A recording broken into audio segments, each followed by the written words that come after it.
नमस्कार दोस्तों, मैं हूं मुकेश सिंह और अभी आप मेरे साथ देख रहे हैं द न्यूज 19।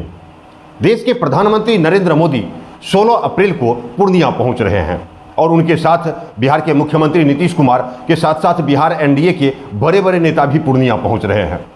और सबसे खास बात है कि प्रधानमंत्री बनने के बाद नरेंद्र मोदी जी पहली बार पूर्णिया आ रहे हैं। और आपको याद होगा पिछले चुनाव 2019 का कि उस चुनाव में मोदी जी पूर्णिया नहीं आए थे, फिर भी सीमांचल के 3 लोकसभा ने अररिया, कटिहार और पूर्णिया सीट ने उन्हें सांसद दिया था। लेकिन जब मोदी जी गुजरात के मुख्यमंत्री थे उस वक्त एनडीए की ओर से प्रधानमंत्री के उम्मीदवार के रूप में जब 2014 के चुनाव में पूर्णिया आए थे 10 मार्च को, तो उस चुनाव में पूर्णिया की जनता ने उन्हें सांसद नहीं दिया था। हालांकि उस चुनाव में जदयू एनडीए का हिस्सा नहीं था और दोनों दल आमने सामने था। परिणाम हुआ कि भाजपा को हराकर जदयू ने पूर्णिया सीट अपने नाम कर लिया था। लेकिन 2019 के चुनाव में जदयू एनडीए का हिस्सा था और मौजूदा चुनाव में भी यानी 2024 के चुनाव में भी जदयू एनडीए का हिस्सेदार है। ऐसे में एनडीए ने अपना प्रत्याशी 2 बार के सांसद मौजूदा सांसद संतोष कुशवाहा को ही बनाया है, जिनके विरुद्ध पूर्णिया में उसी प्रकार एंटी इनकम्बेंसी की लहर है जैसा कि 2014 में 2 बार के सांसद रहे उदय सिंह के खिलाफ था। उस बार भी नरेंद्र मोदी तब आए थे पूर्णिया जब देश में हर हर मोदी, घर घर मोदी के नारे लगाए जा रहे थे, उस वक्त आए थे। लेकिन उदय सिंह के खिलाफ ऐसी लहर थी कि मोदी के नारे और उनके वादे भी उदय सिंह को काम नहीं आया। और इस बार भी यानी 2024 के चुनाव में भी नरेंद्र मोदी पूर्णिया तब आ रहे हैं जब संतोष कुशवाहा से नाराज होकर पूर्णिया की जनता निर्दलीय प्रत्याशी पप्पू यादव को सांसद बनाने को तैयार खड़ी है। बची खुची जो जनता है वो राजद प्रत्याशी बीमा भारती के पक्ष में खड़ी दिखाई दे रही है। उस वक्त मोदी जी 10 साल बाद फिर से पूर्णिया आ रहे हैं। इसलिए यहाँ 2 सवाल मेरे सामने खड़ा हो गया। पहला ये कि जब पूरे देश के सभी लोकसभा सीटों का सर्वे करवाया गया तो क्या पूर्णिया सीट का सर्वे नहीं करवाया गया था? पूर्णिया की जनता मौजूदा सांसद से नाराज है। एनडीए प्रत्याशी के रूप में पूर्णिया की जनता सांसद संतोष कुशवाहा को पसंद नहीं कर रही है। क्या ऐसी जानकारी मोदी जी को नहीं मिल पाई थी? दूसरा सवाल है कि जब देश के अन्य राज्यों के विधानसभा चुनाव में केंद्रीय मंत्री को भी विधानसभा का प्रत्याशी बना दिया गया, कई छुपे हुए कार्यकर्ताओं को मंत्री और मुख्यमंत्री तक बना दिया गया, कई विधायक और सांसदों का टिकट काट लिया गया, तो फिर बिहार में सिर्फ अश्विनी चौबे का ही टिकट क्यों काटा गया? अन्य मौजूदा सांसदों का टिकट क्यों नहीं काटा गया जिनके विरुद्ध आज एंटी इनकम्बेंसी की लहर है?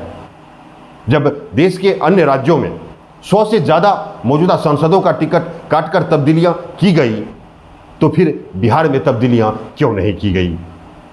जबकि पूर्णिया ही नहीं, बिहार के अन्य जिलों के भाजपा कार्यकर्ता भी आज असमंजस की स्थिति में आ गए हैं।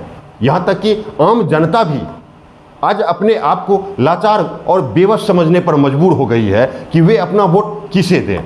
एक बगल गड्ढा है तो दूसरी बगल खाई है।